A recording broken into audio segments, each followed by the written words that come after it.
Hello students, कैसे हैं आप लोग। आशा करता हूं आप लोग बहुत अच्छे से होंगे। देन ये वीडियो आप लोगों के लिए है यदि आप लोग क्लास 8, 9th या फिर 10th में हो। अभी देखिए, आप लोगों की बहुत ज़्यादा डिमांड थी कि सर जिस तरीके से मैथ्स की क्लासेस चल रही हैं फाउंडेशन के लिए, उस तरीके से फिजिक्स के लिए भी कुछ लेकर आइए, कुछ अच्छा लेकर आइए। तो मैं आपको बता देता हूं कि मैं एक ऐसी सीरीज लेकर आ रहा हूं जिसमें मैं आप लोगों को कंप्लीट फिजिक्स पढ़ाऊंगा, चाहे आप लोग किसी भी क्लास में हो। लेकिन मेरी सीरीज जो है वो आपको बहुत हेल्प करेगी। अभी मैं एक और पॉइंट बताता हूं कि जो स्टूडेंट्स क्लास 8, 9 या 10th में हैं, इसके अलावा कुछ स्टूडेंट ऐसे भी होंगे जो 11th में होंगे। लेकिन 11th में हम लोग जब जाते हैं तो कई सारी चीजें हैं जिनकी वजह से हम लोग अपने फिजिक्स में इंटरेस्ट को डेवलप नहीं कर पाते, या फिर हम लोग ये कहें कि क्लास 8, 9, 10 में हम सीरियसली फिजिक्स नहीं पढ़े होते, तो 11th में हम लोगों को थोड़ा प्रॉब्लम हो रहा होता है। तो आप लोग अगर 11th में हो तब भी आप लोगों के लिए मेरी ये सीरीज बहुत हेल्प करेगी, क्योंकि इस सीरीज में मैं 11th के सिलेबस से ही स्टार्ट करूंगा। अभी कुछ स्टूडेंट्स के दिमाग में ये चीज आ चुकी होगी कि सर 11th का सिलेबस स्टार्ट करोगे। नहीं भाई, रुकिए। बेसिकली मेरा टारगेट क्या है कि आप लोग क्लास 8 में हो, चाहे 9th में हो, चाहे 10th में हो।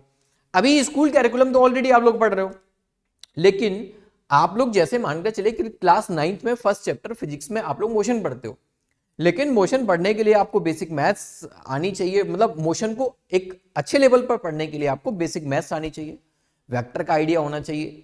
उसके बाद आप यूनिट्स एंड डायमेंशन या फिर यूनिट्स एंड मेजरमेंट, ये वाला चैप्टर आप लोगों को आना चाहिए।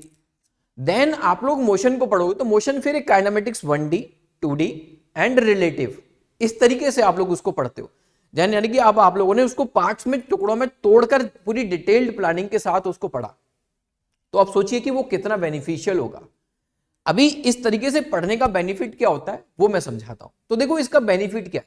इसका बेनिफिट ये है कि अगर आप लोग कोई भी प्राइवेट ओलंपियाड देते हो ना, कोई भी प्राइवेट ओलंपियाड्स देते हो, जस्ट लाइक स्कूल्स में आप लोगों को जो भी ओलंपियाड्स के फॉर्म आप लोग फिल करते हो, आप लोग एग्जाम देते हो, या फिर ये मानकर चलिए जैसे इस साल अगर आप लोगों ने 8, 9th में या 10th में भी NSE-GS दिया हो, तो आपको आइडिया होगा कि किस लेवल के क्वेश्चंस आते हैं। नॉर्मल जो आप स्कूल कैरिकुलम पढ़ते हो उससे तो आप लोग उन क्वेश्चंस को सॉल्व नहीं कर सकते। तो इस तरीके के एग्जाम्स के लिए वो आपके लिए हेल्पफुल होते हैं। वन मोर थिंग कि सर हम प्राइवेट ओलंपियाड्स, चाहे NSE-GS हो, चाहे मतलब प्राइवेट ओलंपियाड्स हो, चाहे नेशनल ओलंपियाड्स हो, इनको हम टारगेट ही नहीं करते। हमारा उद्देश्य है एक ही, फ्यूचर टारगेट है हमारा IIT JEE क्रैक करना या फिर नीट क्रैक करना, या फिर सर इसके अलावा भी मेरा एक और टारगेट हो सकता है कि मैं डिफेंस सेक्टर में जाना चाहता हूं, जस्ट लाइक NDA मेरे को क्रैक करना है। तो देखिए, फिजिक्स आप लोगों को स्ट्रॉन्ग करनी होगी, फिजिक्स को एक अच्छे लेवल पर लेकर जाना होगा। अब फिजिक्स से फियर कब लगता है, जब हम लोग बेसिक्स, मतलब छोटी क्लासेस में हम लोग नहीं पढ़ते हैं, मतलब उनको इग्नोर करते चले जाते हैं।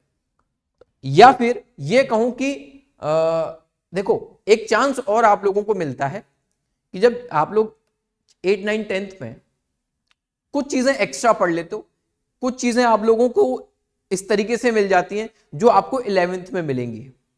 तो आप सोचिए कि जो चीज आप लोग 8, 9, 10th में पढ़ चुके हो वो 11th में मिलेगी, तो वो कितना हेल्पफुल होगी आपके लिए। क्लास में कुछ भी चल रहा होगा उसकी अंडरस्टैंडिंग आप लोग बहुत अच्छे से समझ पाओगे, क्योंकि ये तो चीज आप लोग ऑलरेडी पढ़ चुके हो। अभी इसमें आप लोगों को क्या करना है, मेरी सीरीज में आप लोगों को ब्लाइंडली ये सोचिए कि मेरे को जितनी भी लाइव क्लासेस मिलेंगी, इन सभी क्लासेस में मेरे को बहुत स्ट्रक्चर्ड तरीके से बैठना है। अभी जैसे मानकर चलिए कि आप मेरी जब भी क्लासेस होंगी, जब भी क्लासेस मतलब हफ्ते में मैं 2 क्लास लेने वाला हूं, वेडनेसडे एंड सैटरडे। टाइमिंग भी मैं फिक्स कर दिया हूं 6 to 8, यानी कि 2 घंटे की क्लास होगी। जो आपका टाइम टेबल चल रहा है, जो भी आपका शेड्यूल चल रहा है, उसमें ये 2 दिन फिक्स कर लीजिए कि वेडनेसडे एंड सैटरडे, इन 2 दिन आपको फिजिक्स पढ़नी है, वो भी मेरे साथ। देन लाइव रिकॉर्डेड देखने के लिए मत जाइए, क्योंकि अगर आप लोग लाइव देखोगे तो उसका बेनिफिट आप लोगों को मिलेगा। अब बेनिफिट कैसे मिलेगा, क्योंकि जब हम लोग लाइव देखते हैं तो हमारी अंडरस्टैंडिंग बैठती है, और उसके अलावा आपके दिमाग में कोई क्वेश्चन आता है तो तुरंत आप लोग कमेंट सेक्शन में जाके बोल देते हो कि सर ये कॉन्सेप्ट मेरे को समझ में नहीं आया, ये चीज मेरे को समझ में नहीं आ रही, इसको दोबारा से एक्सप्लेन कर दीजिए। तो इस तरीके का बेनिफिट भी आप लोगों को मिलता है।